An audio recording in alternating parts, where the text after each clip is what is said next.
Hello बच्चों, चलिए प्रश्न को पढ़ते हैं। प्रश्न में दिया है आमाशय से आंत्र में आने वाले अम्लीय भोजन से आंत्र की म्यूकोसा की सुरक्षा किस प्रकार होती है। तो इस प्रश्न की मुख्य अवधारणा है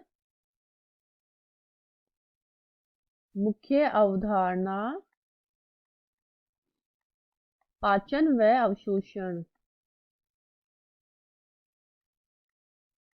पाचन व अवशोषण में क्या होता है, हमारे द्वारा लिए गए भोजन का पाचन करना तथा उनसे जो आवश्यक एंजाइम्स है या आवश्यक पदार्थ है उनको अवशोषित करना अवशोषण व पाचन कहलाता है। लिए गए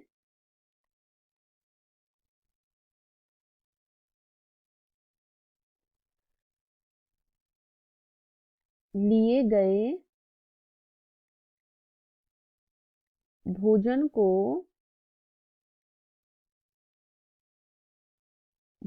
को पचित करना व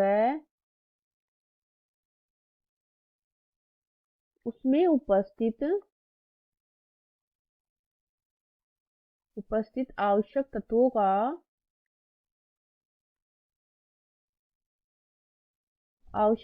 का अवशोषण करना पाचन व अवशोषण कहलाता है। तो आमाशय में क्या होता है, आमाशय में क्या होता है, आमाशय में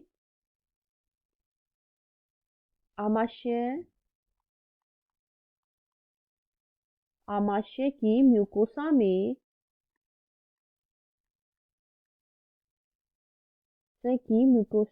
जठर ग्रंथियां उपस्थित होती हैं।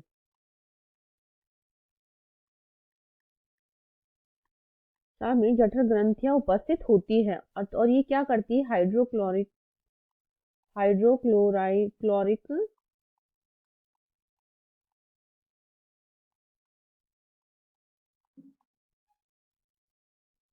हाइड्रोक्लोरिक अम्ल स्रावित करती है। या नेज कारक जो होता है, नेज कारक क्या होता है, ये विटामिन B12 के अवशोषण के लिए आवश्यक होता है।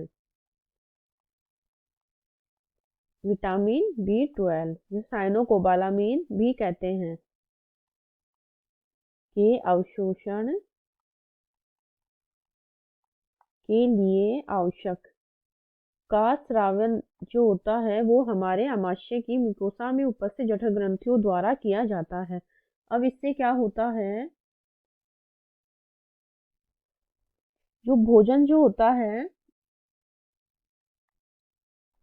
भोजन अम्लीय जठर रस से पूरी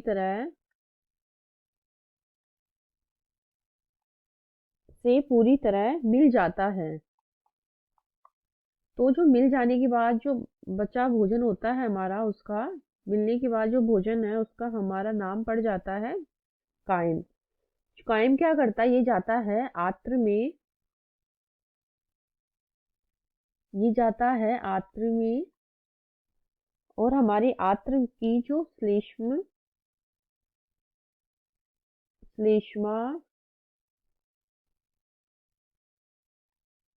श्लेष्मा उपकला में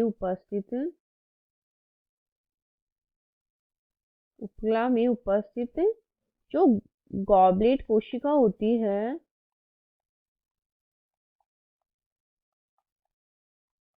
गॉबलेट कोशिकाएं, ये क्या करती है, गॉबलेट कोशिकाएं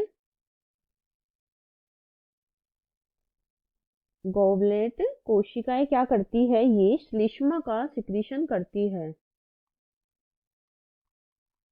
श्लेष्मा का स्रावण करती है। इससे क्या होता है, जो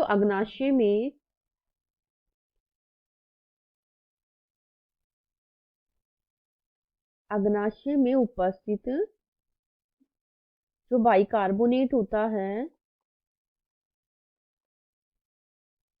अग्नाशय में उपस्थित बाइकार्बोनेट और आर्द्र म्यूकोसा की जो अम्ल होते हैं उनके दुष्प्रभाव को ये कम करती है। उपस्थित बाइकार्बोनेट के साथ मिलकर आर्द्र म्यूकोसा की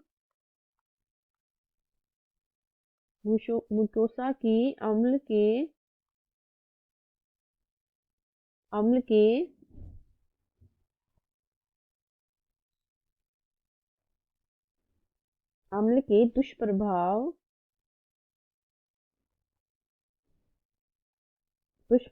से रक्षा करती है।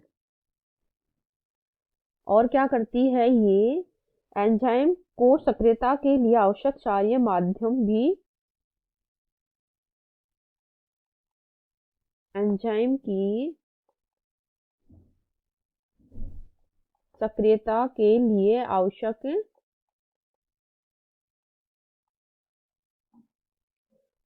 आवश्यक क्षारीय माध्यम भी ये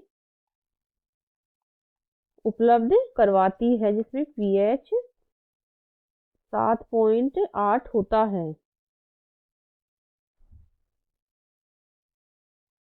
तो ये वाला माध्यम, क्षारीय माध्यम, इसको उपलब्ध करवाती है। तो हमारे प्रश्न में यही पूछा था, आमाशय से आंत्र में आने वाले अम्लीय भोजन से आंत्र की म्यूकोसा की रक्षा किस प्रकार होती है। तो हमारे जो आमाशय होते हैं उसमें हाइड्रोक्लोरिक अम्ल स्रावित होता है और नेज कारक होता है। ये सब मिलकर जो भोजन होता है अम्लीय हो जाता है पूरी तरह, उसको अम्लीय भोजन को कायम कहते हैं। फिर उसके बाद क्या होता है, जो आंत्र की जो श्लेष्म कोशिकाएं होती है उसमें गॉबलेट कोशिकाएं होती है, वो श्लेष्मा का स्रावण करती है तथा अग्नाशय से स्रावित होने वाले बाइकार्बोनेट के साथ मिलकर ये अम्ल के दुष्प्रभाव से हमारे शरीर की रक्षा करती है। आशा करती हूँ आपको इस क्वेश्चन का हल समझ में आया होगा। धन्यवाद।